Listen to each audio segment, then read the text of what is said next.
to what I do, what makes it fun, and how you can do it yourself using mostly Ableton stock plugins. I roll up my sleeves. So today we're going to play with an Echo effects unit, and as soon as I just make sure my stream is coming up and audio is coming through, we'll be good to go. Hang on. New on Twitch, you know what I'm saying? We got 41 followers. Last week we had 4, now we got 41. 10x. Watch now.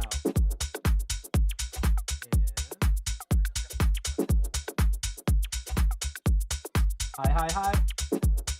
Okay, I can see the chat, I can hear the music, everything's working, so say hi when you get here, let me know you're watching, let me know where you're at, and most importantly, if you have any questions, you can ask them in the chat, and I'll be happy to talk about that.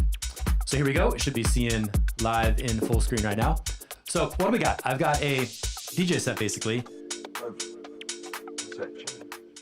and let me fade that down a little bit.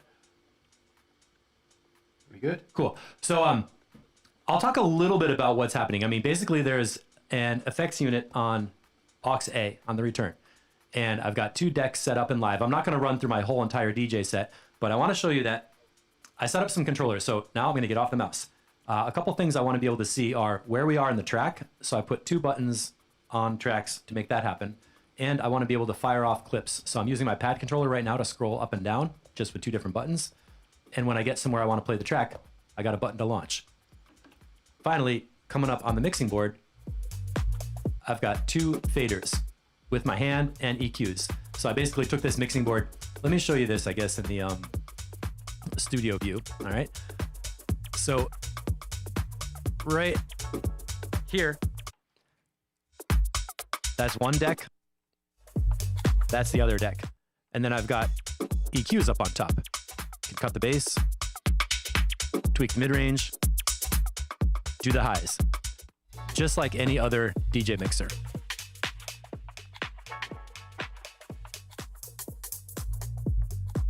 And that is really useful. If you have any way to get a physical mixing board or DJ mixer for DJing with Ableton, it makes your life so much easier because then you can have hands-on control.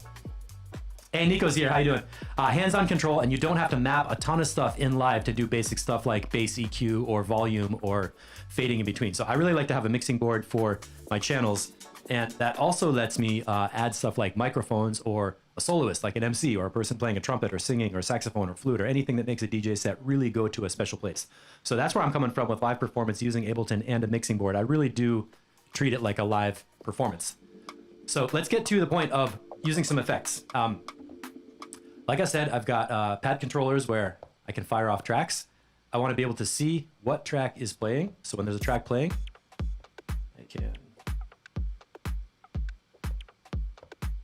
I can press these 2 little pad controllers to see where we are in the waveform. And that's like seeing your visual display. Let's make sure I zoom those out. And then I know how much track I have left, when I need to make the mix, where I can loop and everything. And I also set up some little stuff to do loop on and off, or like cut a new loop. And I found those to be useful, so when I'm making mixes and tracks, if you're getting to the end of the track and you're running out of record, you can just hit a couple buttons and get a loop going really quickly without needing to get on the mouse and try and like get into the track window and see the clip and everything. But most importantly, I've got a 3rd pad controller to pull up this effects rack. Now, the way this works, you might not know how to map these to make them call things up. So let me just show you that because it's really cool. First, for a track select, watch what happens right above the time counter when I enter MIDI mapping mode. Right where it has the time counting down, there's a field to map a controller. So not the play button, that's the universal play button I use for firing clips, but right there where the time counter is coming down, you put a pad controller or a MIDI message or a keyboard button or something on there. Notice that disappears. And now when I press that button, it selects whatever deck I want to look at and shows me the waveform that's playing. And that's really useful. With the effects rack, I want to be able to press the effects rack and see what echo time am I on? Where's the feedback? What's going on? So I just go to the top of the macro rack where the title is, and I put another pad there. And then whatever's going on, I can get to it really quick. Also, you saw in the camera, I have 2 LPD8 controllers from Akai. That gets me 8 macro knobs. I went to my Echo effects rack and I said, lock to control surface 1. You can do this with your push or with whatever you want. You can see I've got 2 LPDs and push in there. That way, I can do this filter sweep at the same time as selecting another deck to see how much record is left, seeing what's coming in on the new mix, and it doesn't change the controllers coming through. So that's really important to have control. All these basic starting things are just how to have your hands on the controls you want, when you want them, so you can get the sound you want. Now for the fun stuff, mute switches. This is going to come in place with the basic aux mute technique that we're using. And finally, a button on the send. You might think of a send as a knob, but honestly, for what we're doing, I want to have the send all the way up and all the way down because I'm cutting a little piece of this track and sending it into the delay unit like this. And then I've got my delay returning on a third mixing board channel.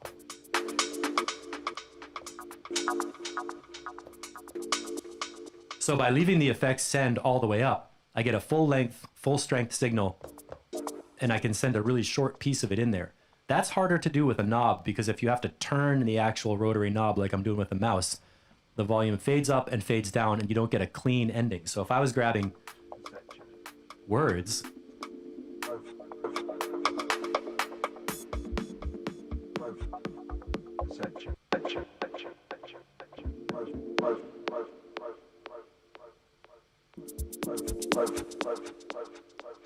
so what I'm doing right there is I'm grabbing the word perfect because the effect send is all the way up. I can just quickly unmute and send a little bit of sound into the effects unit. So now I've got the track up on the fader on the mixing board. And in my effects return, I can change the volume on that. And anytime I want, I have a pad controller. So let me have a yes if you understand so far. Fade that down. Just give me a yes if you're with me so far. The whole point so far is that I want to have controllers set up to make this really easy so I can navigate up and down through the session to fire off different tracks.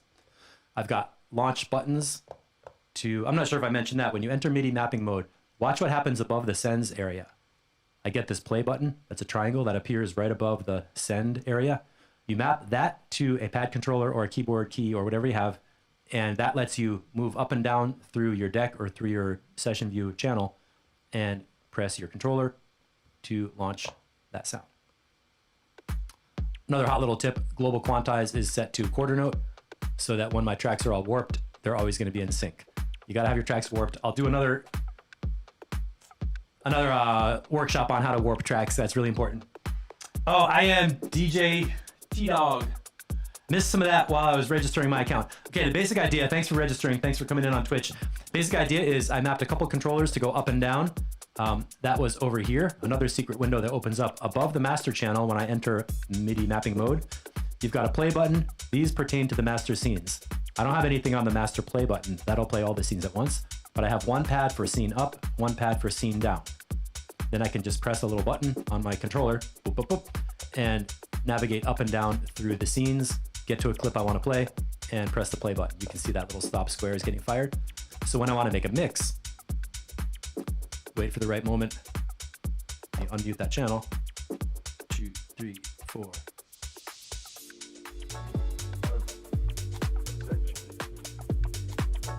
And the final thing to make this all make sense, can you see my preferences window? I've got my audio interface selected, okay, external interface, in, out, and I have these decks going to different stereo pairs. If you had a smaller interface, this might be like stereo out 1 and 2, and then the other one could be 3 and 4. If you really need a 4-channel interface to DJ this way, so that you have one deck going out to one channel on your DJ mixer, another deck going to another channel on your DJ mixer. And that's where you get your volume control, your EQs, your crossfader, your PFL solo for your headphones, all that stuff. And my echo effects is going out to a third channel. So on the mixing board, I have 1, 2, 3 channels happening. I'm not even using my master outputs at all. So that's the basic setup. Sick tunes. This is Octavio PD, his Deep House release that just came out this week on Beatport. So check that out. Perception and Pulses. I love these tracks. I'm playing them all the time. So let's just get into some techniques that we can do. First, I'm going to show you how to just thicken up your track using some echo delay to make it so you kind of have something to do. So let's say we went through the main build-up, right? This is like, 2/3 of the way through the song. Get some echo happening.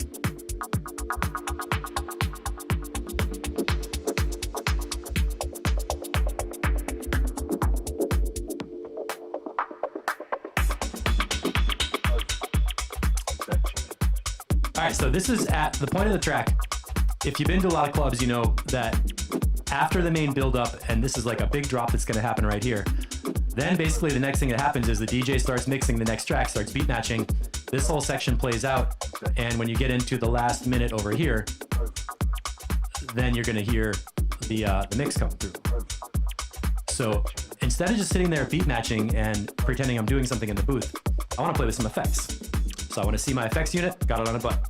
Press a button to send up the send. Got it coming through. And what am I doing now?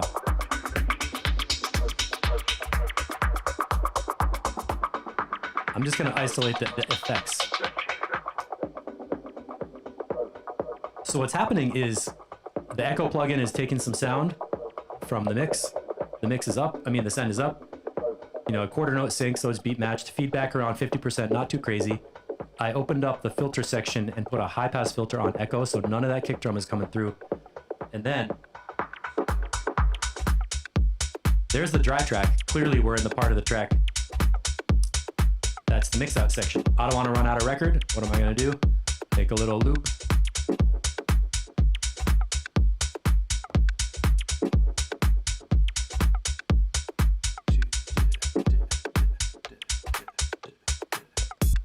Matt Schultz, yes, this is absolutely applicable to doing a live set. That's why I was showing you as much as I can about controllers, specifically having one button to pull up your effects unit so you can see what state it's in, where your filters are, where your sounds are at, and then having other buttons to select the channels you want to play with, and definitely having controllers to set up your send levels so you can pick a sound and send it into the effects.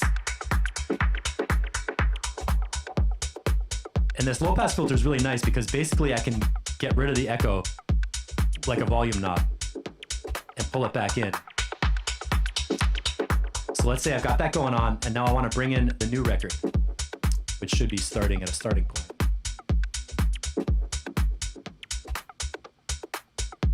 Okay, so I just re-triggered that, all without touching the mouse. What you can't see is I just cut the bass on the new record.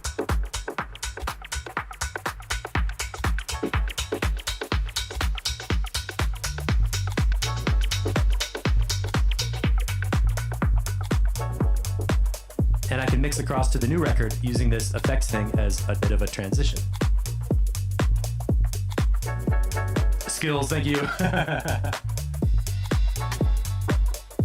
So what I basically just did was I played, let's say this Perception was the first track. I pretended we're in a club, we're on the dance floor, we're going through the whole thing, we go through the main build-up section.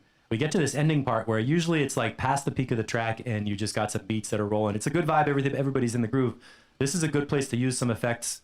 So I turned up the send, I left it up, and just played around with this filter to make something interesting happening on top of the music while I was getting ready to bring in the next record, Pulses. So let's listen to a little bit of Pulses. You can see I changed the start marker to happen in the second drop, not at the first part where it's mixed in, because I wanted to get to some interesting stuff. And I like that organ stab that's going bop, bop, bop, bop. So I'm gonna try and catch that in the delay.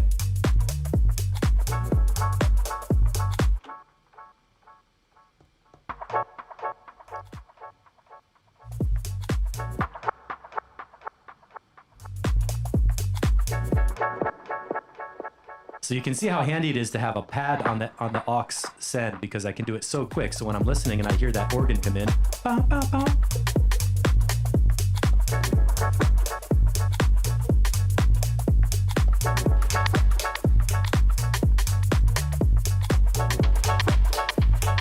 I could do this all day. It's so much fun. It's like playing tag or playing hide and seek, trying to catch a little piece of the sound.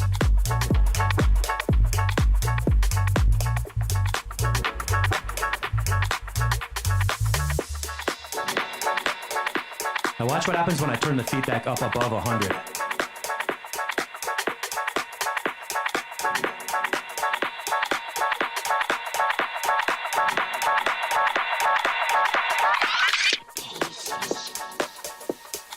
It can get a little bit crazy.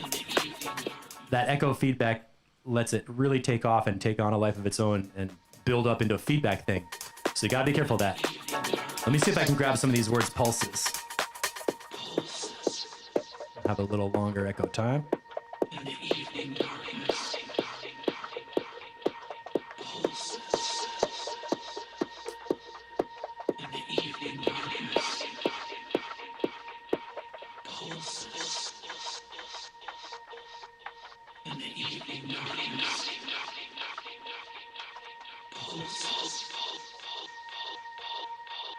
In the evening darkness. See if I can build this up towards the drop.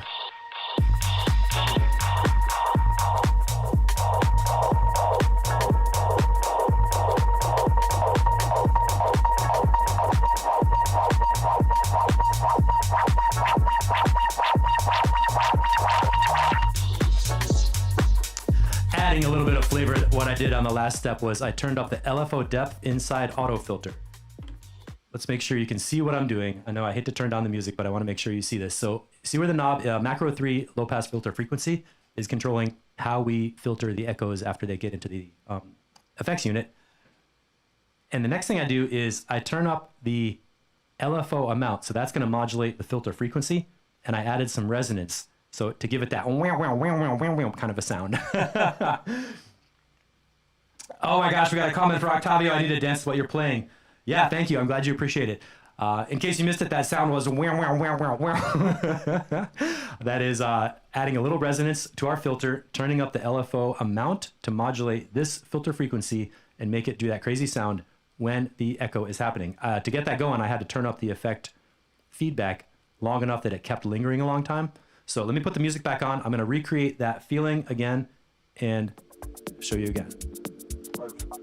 How much time is left on the track? Let's see. Okay, we're kind of near the end, but we got enough time. There's my effects unit.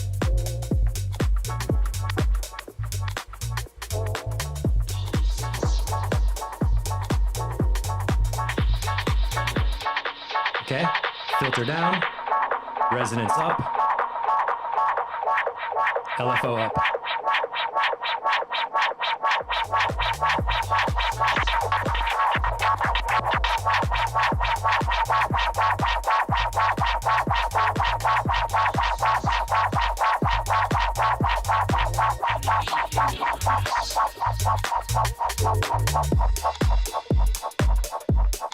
And the last thing I was doing, I mapped this LFO offset to allow you to kind of beat match the LFO. They're like wubs, but they're not really wubs. They're kind of high frequency wubs. You can hear as I move the offset knob, they line up in a different place on the beat.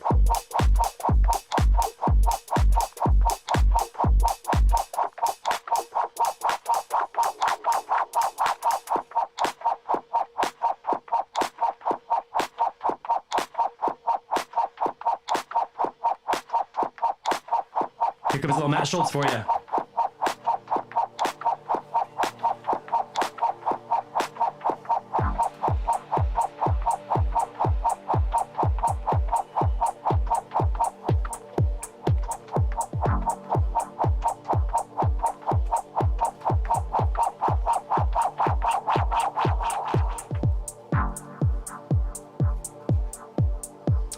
All right, Mo, what's happening? A little Hercules compact DJ I can use to assign these things to. Yeah, you absolutely can do that. So give me a yes if you're watching and you get what I'm doing. I hope this is useful for you. I'm trying to show you where to change stuff in the LFO, in the echo effect rack to make it do really cool stuff. Not only just echoing one sound over and over again, but really modulating that sound with a filter, with resonance, and with LFO motion to change it from just a little repetition into an actual character in the track. And remember, you can definitely do this. Let me go to camera land for a second. Are we in camera land? There we are. You can do this in your production sessions. This is not only for DJing. I know a lot of people don't like to DJ with Ableton because it's a pain in the ass. You have to warp your tracks ahead of time. It's not as cool as Tractor.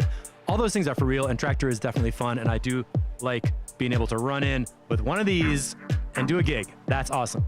But if you want to go a little farther and really perform and create sound, you know, Tractor lets you put some effects on or whatever, but with Live, you can create new sonic universes in a multi-track set and do it from a DJ booth, which is what I did for years. I had my little laptop stand and a footprint like this. That's why I have these two LPDs, because I could go into a DJ booth and take one not even a square meter, like a half a meter wide, with the laptop audio interface underneath, 2 controllers and headphones, and be able to play a whole set like that.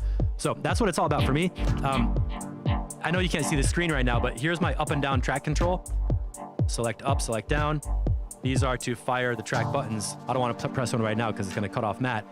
And then track mute and my send. I'm going to turn up my effect feedback.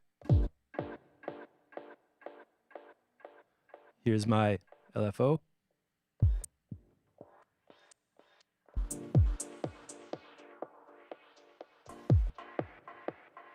And here's a cool thing, to change the delay time after the delay starts.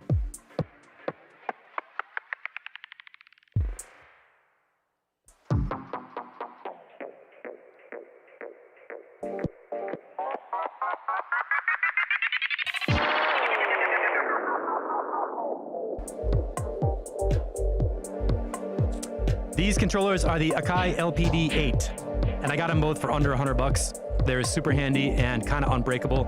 You can throw them in your DJ bag, throw them off the roof. It's like literally just this little thing with the USB port, and I love them to death. I had these with me for years. One of them, the USB port got a little wobbly on this one. Like it goes on and off, so that's my secondary controller. My primary controller is right here. And let's go back to Ableton Land. 120, good. This is a little bit shorter than I guess a lot of the workshops I do, but I really like doing short and sweet workshops. So for the Wednesday production series, Productions Instructions, I want to make sure I have time to answer questions from everybody. So I'll do a quick little review and give you some time. If you have any questions about anything, let me know. And I'm just going to fool around with some controlling. So I got my send knob. We're in a breakdown. How do I know? Because I can see that part of the track.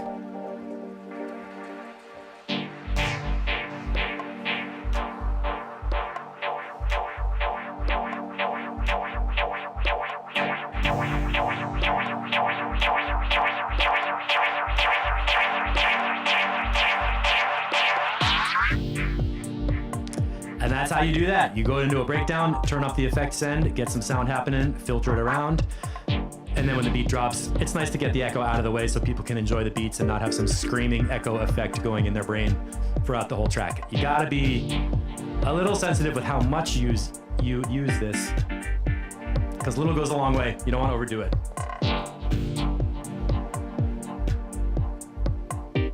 I like a quarter note delay around 75%.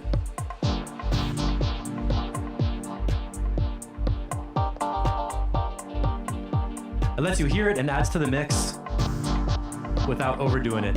And notice how quick that send is. It's like, boop. Just a little bit. And watch what happens on the mixing board. I can EQ down the track and EQ up the feedback.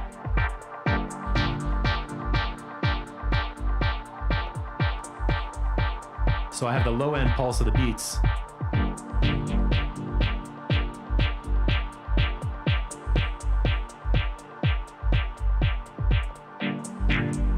And every 4 bars or something, I go in and just feed it a little more sound.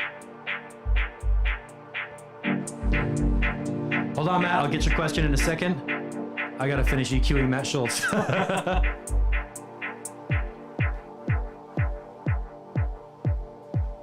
Fade to infinity, and then I turn my echo feedback down to 0, out the effect, and get rid of that sound.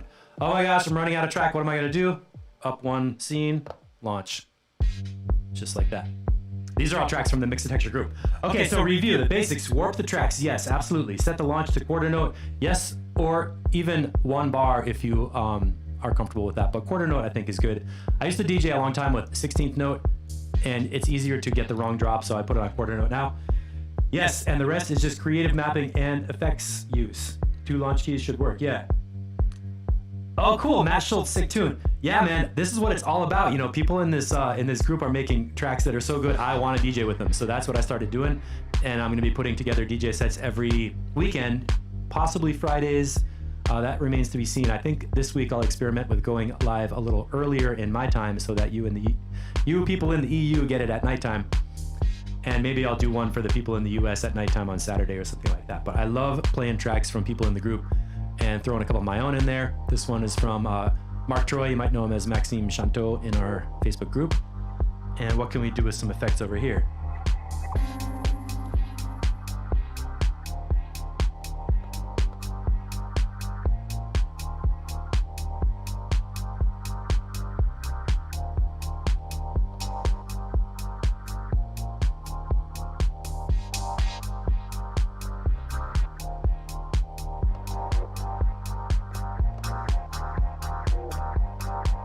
Yeah, Matt, drop a link into the chat with your track, man.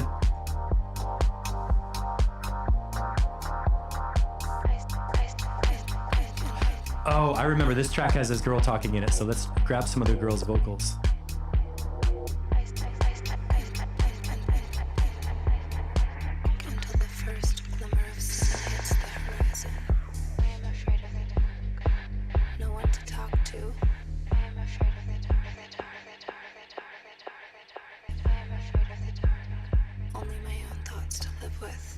And this remix already has a bunch of echo in here. So you don't want to compete against the track you're playing, but if you can just add a little bit of extra something fun in there.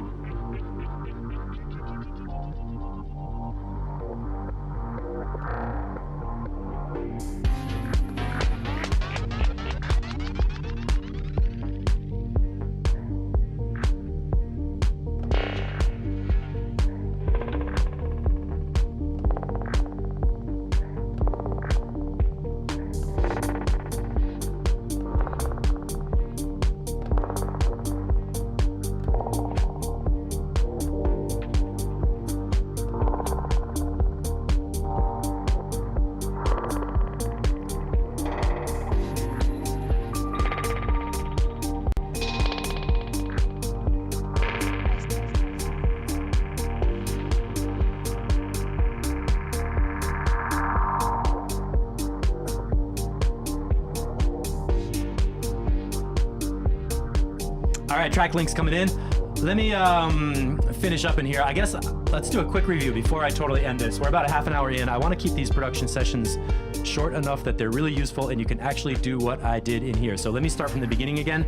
I got 2 decks and I mapped them with controllers to give me some scene control so I can scroll up and down, move that select bar, fire off the tracks I want to do. So to do that, I took my pad controller, entered mapping mode, and over here on the side, this might help.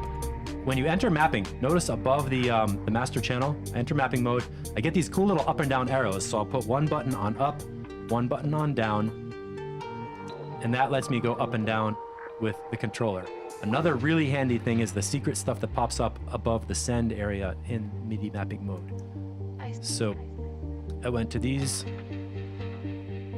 places, and where you have this little bar with the play bar, the play arrow icon, I hit a pad controller right there, and that's going to play any slot that's selected. So as I move up and down to select slots, I can do that. Now, how do I see what's playing in the track? Well, I want another pad to show me that track with that clip. To get that, I go to this area where the time clock is counting down, and I put a different pad right there. So what do we got so far? 1, 2 for up and down, 3, 4 to play, 5 and 6 to view. So I'm up to 6 pads already to be able to go up and down, see what's happening, and fire off clips. And I just made a mistake and fired a dead clip. I mean, an empty clip slot. So let's go down here and, oh, I love this Eleanor Rigby mix. That secret trick right there, I'm throwing a lot of details out. The master channel says 122 BPM. When I'm putting together DJ sets and I want to have a bunch of ranges to go through, like I was playing Wes drum and bass, so I labeled 172 BPM so I can fire this scene in the master and watch what happens to the global tempo. Right now it's at 122. I'll go over here, doink. 172. Easily get to a different tempo in the DJ set. You don't want to do that straight out of 120 because it'll sound weird. So what did I do? I mapped pad controllers to go up and down. I mapped controllers to see where we are in the clip. And finally, I mapped one to call up the effects unit. I entered mapping mode, select right up there in the title, hit a pad. That way, when I'm in the middle of the set, I can see where we are in the track, so I know how much time I have left. I can see where my controller is, so I have a kind of an idea what's going to happen when I hit some sound in there. And then I can hit my other pad to put some sound on the effect sends.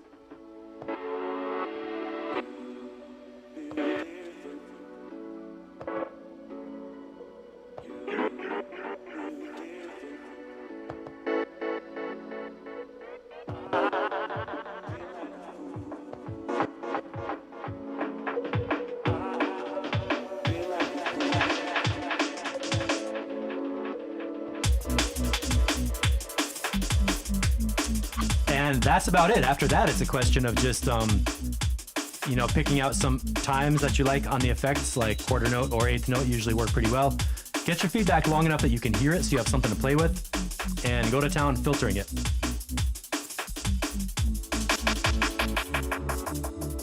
It's all about doing it at the right time in the song so the effect adds to the mix and gives everybody something to listen to.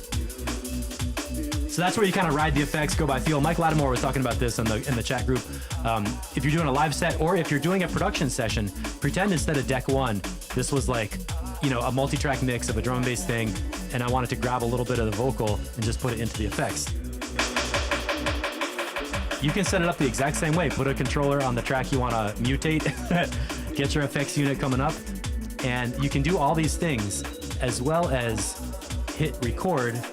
Start bringing your DJ set or your live set into the arrangement, and as long as you have your session arm button on, all this stuff that you do is going to get recorded.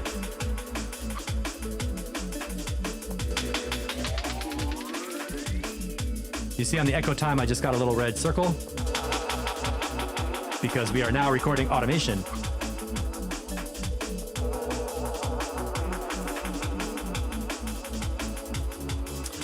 Question, send works as a press, not a toggle. Yeah, that's right. I have the send set up with a pad controller, so I can just hit it really quick and get a little tiny burst of sound going into the delay. And I find that's more fun because if you have it on all the time, the delay gets way too washed out and it's like too much.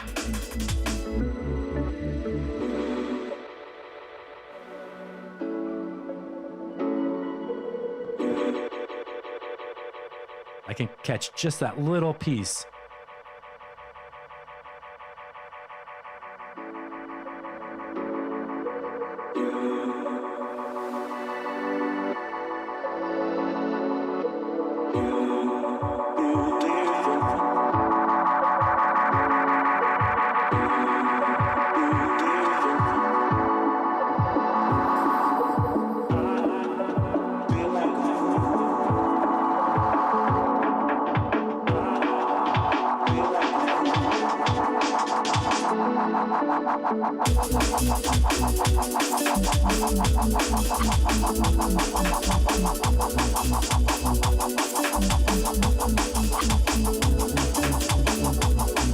And now this can get pretty trippy.